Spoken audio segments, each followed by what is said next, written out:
Okay, so welcome this evening. This is yet another in our Monday night series of free Learn to Meditate classes. My name is Ashley Dinges, and I am one of the co-founders of the Weekly Dharma Gathering platform, which if you have come to that platform before, then you know we do weekly Dharma talks on Wednesday night with a variety of teachers from all different lineages. And given that we're all in isolation and basically self-quarantining, we thought it would be really wonderful to offer a few free resources. So every Monday night in March and April, I'm offering a free Learn to Meditate. And then our co-founder, Shantae Smalls, is offering guided Tonglen practice on Friday evenings. So if you're watching the recording, tonight is March 30th. I'll be doing these every Monday through the end of April, and you can sign up for free for Shantae's Tonglen on Fridays as well. And if you're new to meditation, Tonglen is a guided compassion practice. So there's a contemplative component to it that's a little different from just sitting meditation. But it's really lovely, and it's a nice thing to do, especially if you're feeling lonely or isolated or sad about the world, which many of us are. But tonight will be a Learn to Meditate. So if you already know how to meditate, this is just a refresher. If you don't know how to meditate, you can just follow along, follow the instructions, and you really can't do it wrong. And we'll have a period of open Q&A after we practice. So the way that the program will work tonight is I'll guide us through the posture setup and breathing practice. So we'll work with a style of practice called shamatha, or calm abiding meditation, which is basically using the breath as the point of meditation. Then we'll move into a period of silence, and I'll time us through that. We'll have a break, and we can do some questions, and then we'll do another short sit at the end. So that's pretty much it. And otherwise, we'll just be spending a lot of time in silence together for a little while. So again, my name is Ashley Dinges. I am a teacher in the Shambhala Buddhist tradition, which is the Tibetan Buddhist tradition. And this is a very standard practice that you would get if you come to a Shambhala center. Of course, most of our centers worldwide right now are not open due to the coronavirus outbreak. So there's a lot of online programming happening. And this is kind of a foundational practice that you would experience if you came to a center. I have been personally really inspired by a lot of the CDC and World Health Organization recommendations that people meditate as a way to kind of work with the anxiety or some of the difficulty of this current moment that we're in. And so it was our aspiration to offer free resources for people who are just learning. And I think that this style of practice is really wonderful. It can be very grounding. It can help us just slow down the nervous system, kind of come into our body, having a sense of feeling what is going on in our bodies, and really just, I know for me, like for example, just building space into my day where I'm not in front of a device, not talking in front of a computer, even though we're talking to each other now, but just really kind of adding space to our days and taking moments to check in with ourselves and see how we're doing. So the purpose of this practice is not necessarily to kind of go somewhere else. We're going to be practicing being very present in this moment, in our bodies, in the space that we're in. This is an eyes open practice. If you're not used to that, it's totally fine. Just try it. And if you don't like it, you can close your eyes at any point. I probably can't see you, so I won't know if you do that. But if you haven't tried eyes open, I would encourage you to at least try it during the guided period, because really what we're doing is we're not trying to cut off any of the senses. We're trying to bring ourselves into our present environment, checking in with our present kind of state of mind and how we're feeling, and practicing with our eyes open is another way to do that. So with that, I think everyone who's here live has practiced at least a little bit before, so I won't do any questions before. And I think we'll just move straight into the practice, and then we'll have some time in the middle in between for some discussion and questions. So if you have any questions at any point or you need to say something, you can use the chat function too, and I will be able to see that. So I would start by saying that it's great to find a comfortable spot. Um, if you're sitting on the floor, feeling like your cushion, you really want to have your weight in the center of your cushion, ideally your hips slightly above your knees. I'm in a chair, so I have a pillow behind my lower back to help support me. Legs can be crossed or flat on the floor if you're in a chair. And your arms are just resting gently on the tops of your thighs, and you can do that palms down. The easiest way to find the position for where your arms should be is to let them drop to your side, hinge up at your elbows, and then drop your hands onto your upper thighs. And when we do this, wherever they land is the natural position for your body in which your arms will best support your back, helping to keep you upright.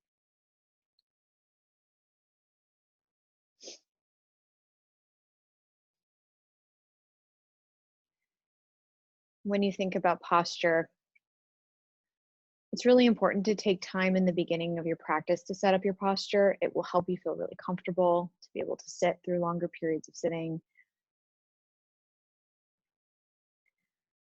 The overall view of posture is the simplest way to describe it is upright but not uptight. So you should feel um, like you have good posture, but not like it's being forced. So you could think about a string drawing up through your spine, out the top of your head, and pulling you up, but not arching back too much, not slouching forward.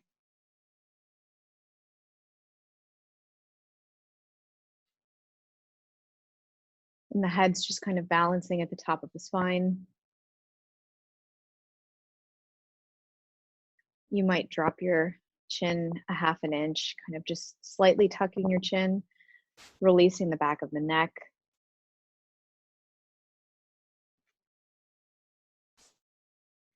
And the gaze is dropped in front of you about 2 to 3 feet in front on the floor.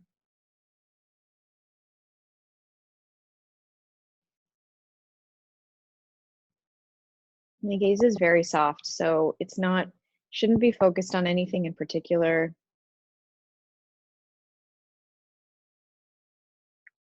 It's very loose and relaxed.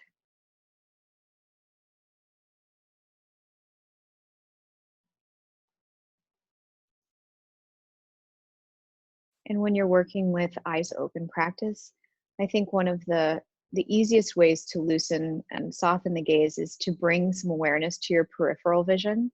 So having a sense of awareness of your periphery helps to kind of unfocus the gaze so that it doesn't end up getting too tight.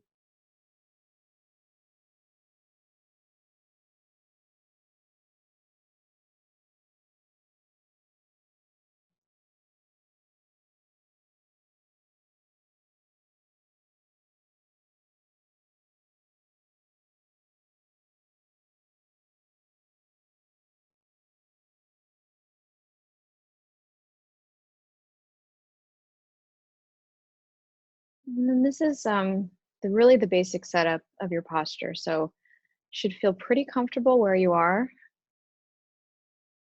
This is a good time to take a few deep breaths, maybe just do a very light body scan. Maybe notice if you're holding tension in any part of your body or if anything feels uncomfortable. You can take this opportunity to breathe into that a little bit.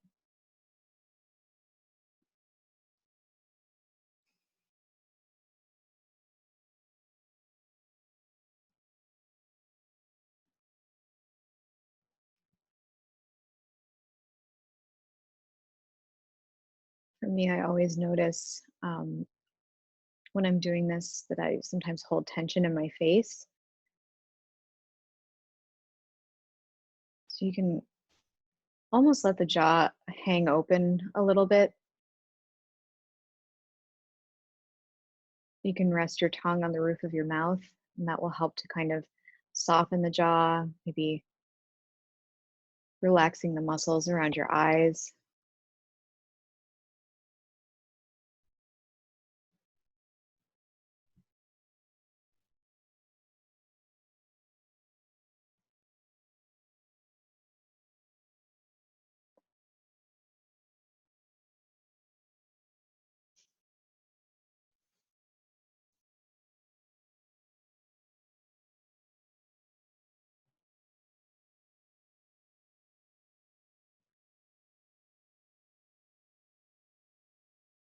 If you've taken a few deep breaths, you can now let your breathing kind of return and slow down to a normal pace.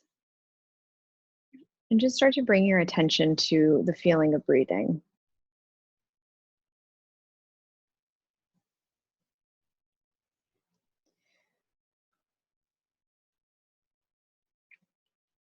When I'm guiding meditation and when I'm practicing myself, I don't like to say bring the attention to the breath because sometimes I end up feeling kind of in my head when I do that. So maybe just notice if you feel your breath in other parts of your body, maybe in your chest or your rib cage, doing a little bit of an exploration into where you feel the breath in your body.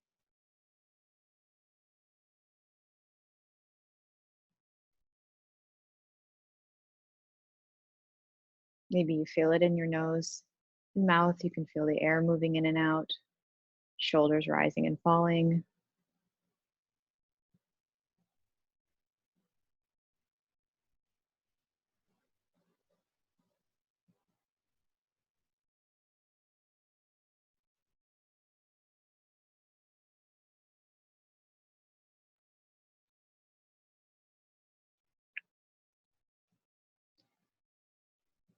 You can really just pick one of these sensations where you feel the breathing happening in your body, and you can place your attention there.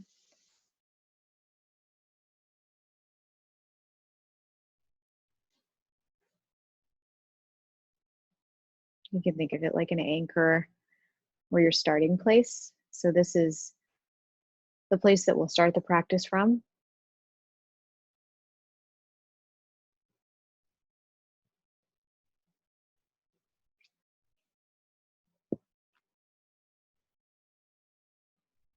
And it will also be the place that you return to if you feel distracted, caught up in thought, or in a daydream. When you notice that, you can just notice that you noticed it, let it dissolve, and then come back to this place of feeling the body breathing.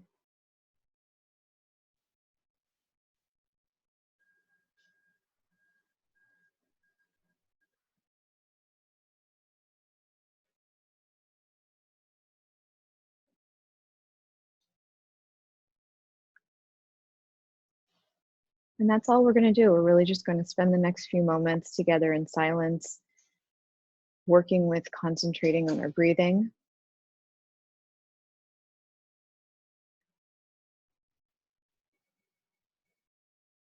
Again, using it as a reference point if we feel distracted or start thinking about something else. You can just be gentle with yourself and let that go.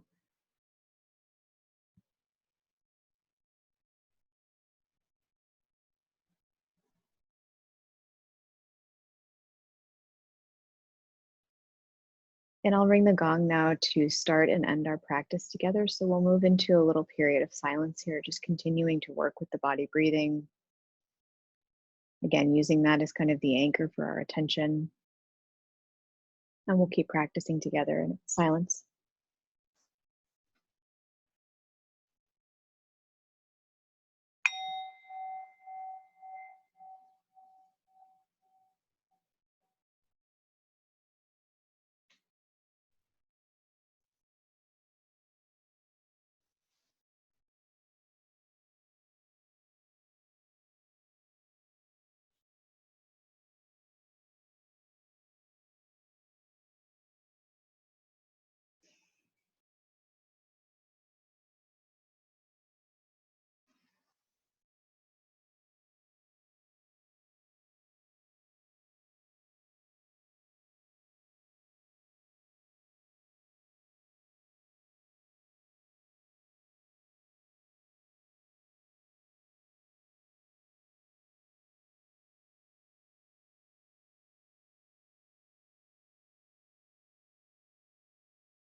So as you begin to let your practice kind of fade away, dissolve, maybe take a couple of deep breaths, wiggle fingers and toes, begin to bring some movement back into your body. Maybe stretch a little if you're feeling tight, which I am.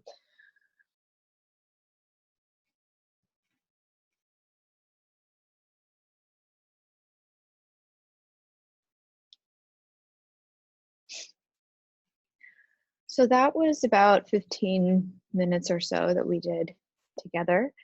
Um, does anyone have questions or would like to say anything about their practice or how it went?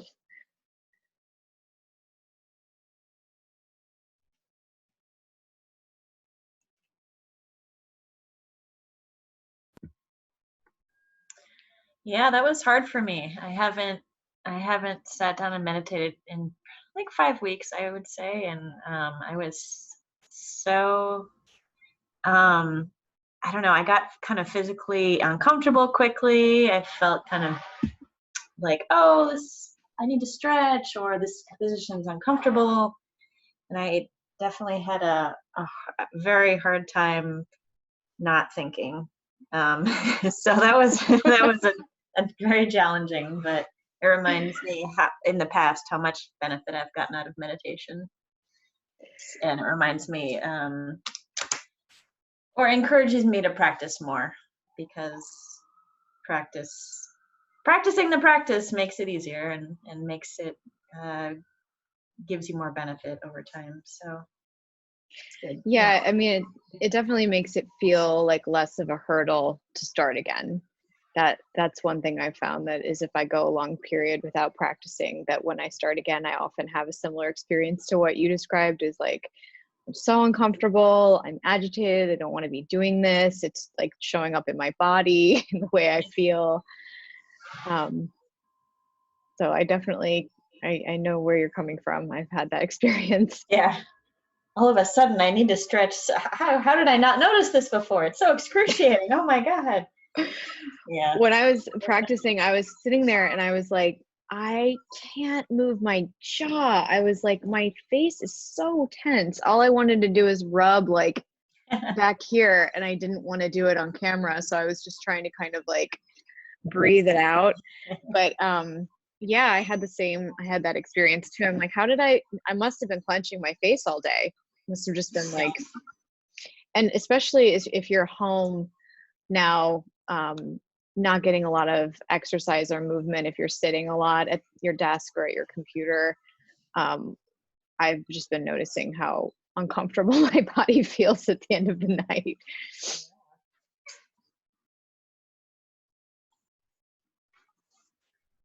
So I've wondered before kind of what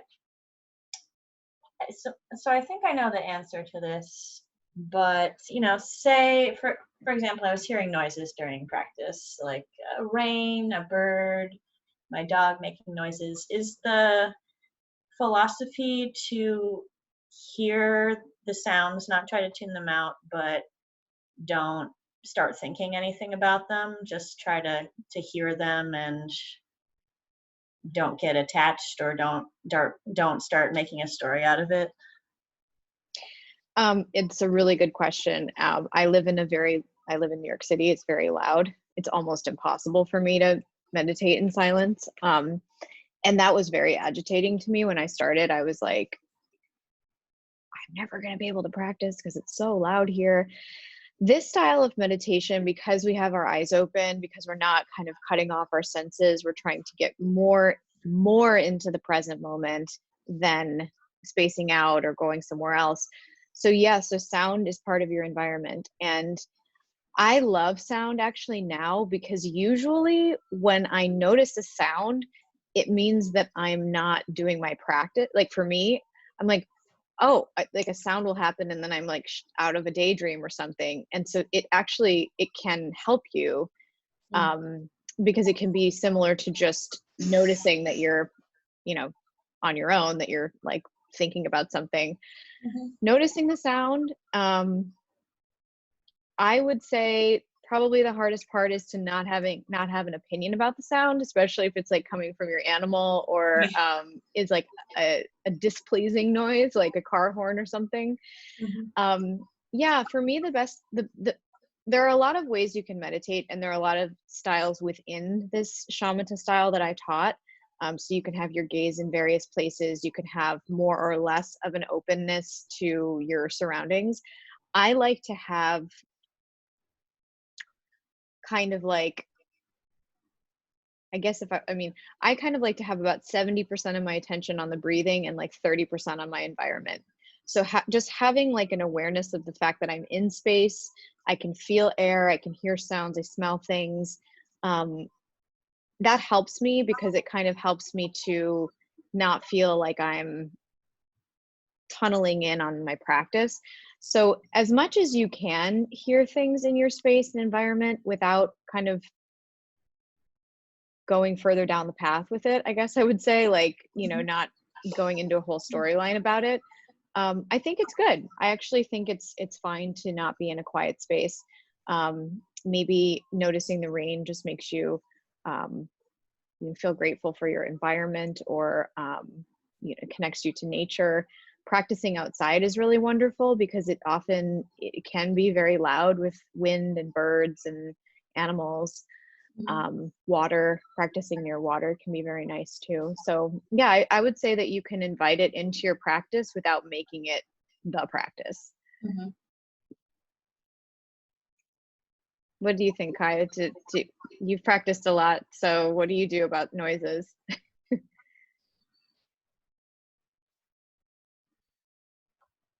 Mute. I managed to unmute myself. Yeah, it really depends what purpose. Like, it could be sort of an object. If you do go and sit in a nature, it could be something like a sound would be a connection, like an anchor to the environment, like a breath is if you're deciding to practice indoors. Mm-hmm. So, and yeah, and I think the practice becomes to not make a story about the sounds, or to not have this inclination to stand up and go about it. So it's a good challenge in the practice, I think. Yeah, anything that makes you more aware, and sounds can help. Yeah. We in New York, we don't have a Shambhala center right now, so we rent a space at the Integral Yoga Center, and a lot of their practice that they do is chanting based. So we might be doing like a day-long sit, and all of a sudden you hear very loud singing and chanting coming from next door. And it's funny to kind of watch what you go through as you hear that happening, because you're like, there's music now and I'm practicing meditation. But then when you actually think about it, the people next door are practicing their own practice of meditation, just they're doing it with their voices and the sound. So it's kind of funny to just contextualize it like that too. So we're using the breath in this practice as the object of meditation, but sound can be a meditation too, like as Kaya was mentioning. So yeah. Is that what you thought the answer was? You said you thought you knew what the answer was. Yeah, more or less. So I haven't practiced a lot.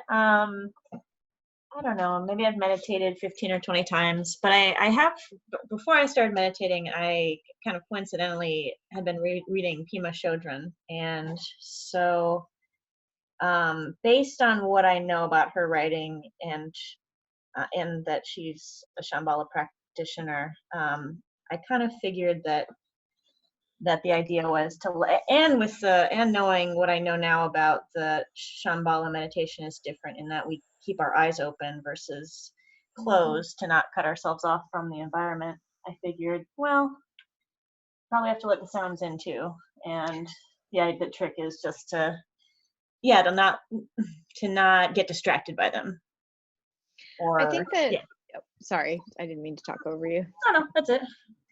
I think that so a lot of the foundational practices and programs and teachings in Shambhala really have to do with how to use meditation as part of your life. So if you start to take kind of entry level programs in Shambhala, at Shambhala, you would, some of those are called, like, for example, meditation in everyday life or contentment in everyday life. So it's very fruitional. So it's like, how do we not only practice, but use this practice in the way that we relate to other people and the way that we relate to ourselves and our lives. So the practice is really about, again, like being as present as we can and as awake as we can, and using meditation practice to help wake up to our lives.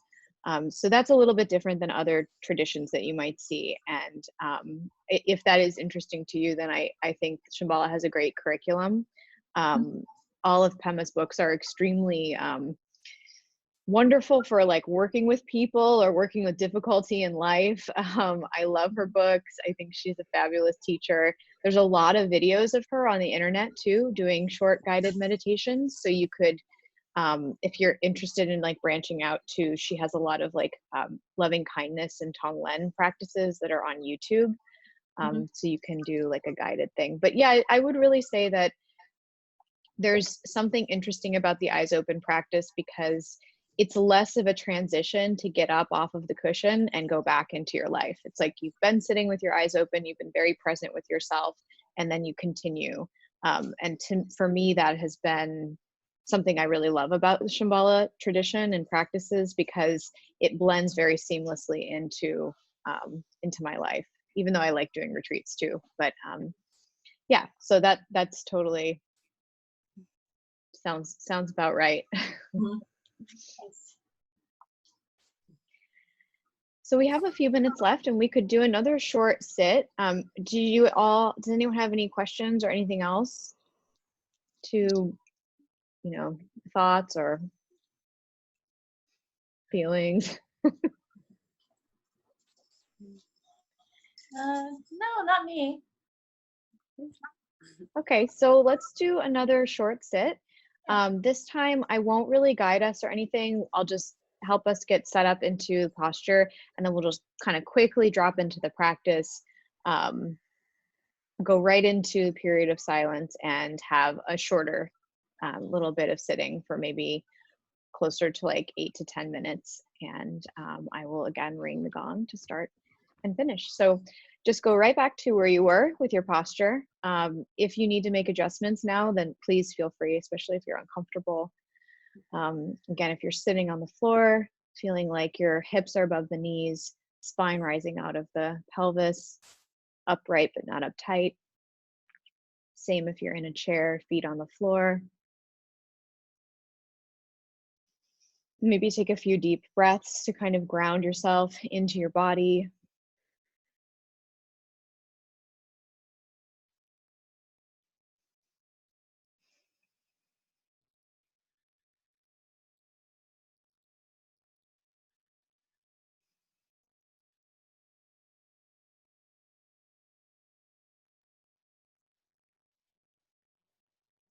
And then releasing those deep breaths, you can bring your breathing back to a normal rhythm. And once again, just bring your attention to your body breathing, feeling the breathing in the body.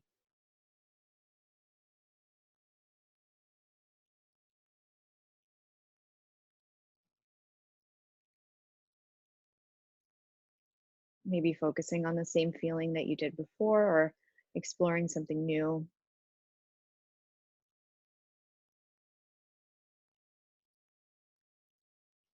Really leaning into the rhythm, the natural rhythm of breathing.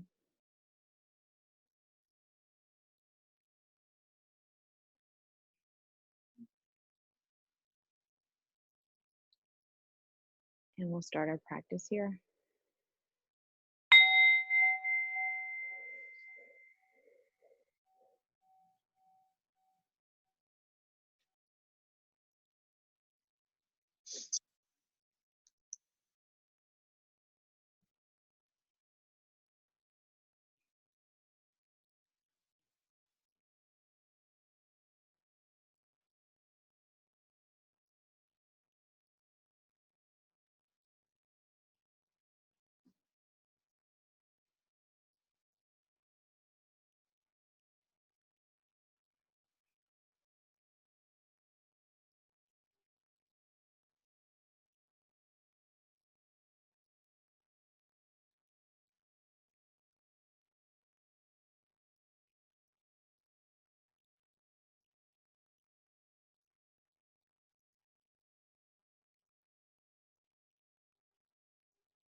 So again, as you are coming out of your practice, you can just maybe stretch a little. I always like to also just take a minute to notice if it felt different the second time. Sometimes I find that it's easier to just drop into the practice when you do it and take a break and come back. We have just a couple minutes left if there are any last burning questions or thoughts.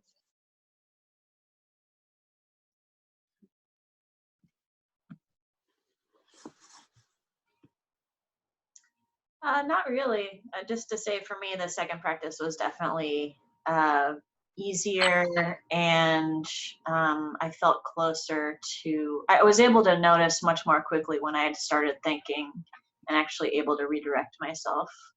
Versus on the first one, it was just I would be off thinking for quite a while before I'd realize, oh wait, I'm supposed to be meditating. No, stop thinking. So that was better. Yeah, I had a better experience on the second one. Well, yeah, I often find the same thing. The second time, if you're just like dropping straight into it and going, it can be a little bit better. If you're feeling, I mean, one thing you can also try too is like if you're feeling resistance to sitting, what I always try to do is like I say to myself, okay, I'm going to sit for 5 minutes now, and that's short, but I'm agitated. So I already know that I'm agitated, but I'm going to hold myself to 5 or 10 minutes, sit down, do it, and then maybe come back like half an hour later or something and just come back to it. Especially if you're trying to like restart a practice too, can feel frustrating or like irritating at first to start a practice over. Yeah. And I've actually never meditated at home either, so this is quite a big change. It's always just been at the center. So yeah, a lot to get used to, but I was definitely feel more encouraged after the second try. Well, it is hard to, if you, I mean, I prefer practicing at our center because I live in a little studio. So it's definitely nice to be in a group environment. If you're just, obviously, I mean, we're all stuck at home now, but we do have a lot of other free recordings too, so you can browse those, and sometimes it's helpful to have the guided thing, even if it's not live. So hopefully that will be helpful to you. Yeah, thank you. Great. Well, that's it. So this recording will be available. You can access it later if you follow the link that was in your email. You can also access the previous recordings from the last 2 weeks that I did this on Monday evenings, and I'm doing this every Monday night in April too. So the link that you got tonight is an active link that you can just come back to next week if you want to sit. You don't have to. I mean, it is a learn to meditate, but it's also just a period of open sitting too. So please come join me again. And this week on Wednesday evening, we have our normal programming, and we have Joy Gutierrez from New York who will be giving a talk that looks really good. Actually, I can't remember the title off the top of my head, but it's definitely about living in uncertain times, which I'm sure is resonating with a lot of us right now. That talk is Wednesday at 7 p.m. Eastern, and then Shantae will be guiding Tonglen on Friday at 7 p.m. Eastern. So we've got lots of great offerings this week. Are both of those available at the website that this stream is at? Okay. Yep, let me just paste into the chat for you where that is. The Monday and Friday are free talks. I mean, are free guided meditations. So you can sign up for those, and just like you did with this one tonight, and you'll access all the previous recordings too, as well as the links for the next weeks. Wednesday evening is a live talk and meditation, and we have those every Wednesday night. We're just about to put up the next month's schedule. So we're always here on Wednesdays. Great, thanks. Thanks. Well, it was good to see everyone, and I hope this was helpful, and please come join us again.